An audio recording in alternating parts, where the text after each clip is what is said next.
So here we are in the Pro Health Laboratories machine shop.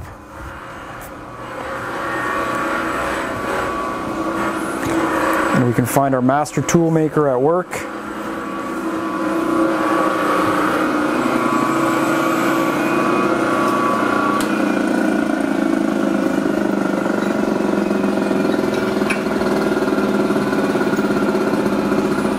How's it looking, master tool maker?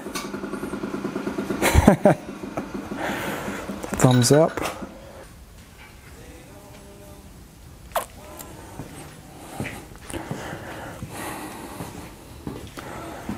How's that for a wall of tools? And that's only one of 6. Here we are, let's have a look inside the crucible.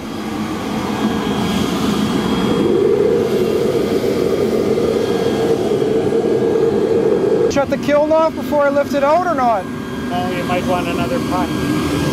I'm just gonna do this for tonight, that's it.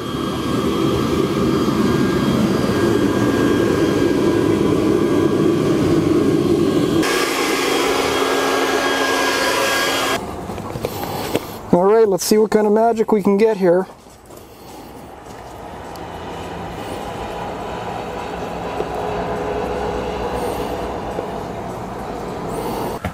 All right, here we are in stage 2 of the development process. We finished our 3D molds, sorry, not our 3D molds. We've done our 3D printing, taken our molds, sand cast them out of aluminum for rough shapes that we can give as prototypes to some of our therapists to try out. We've got our master machinist is just ready to roll here. Can't wait. Go ahead, Dad.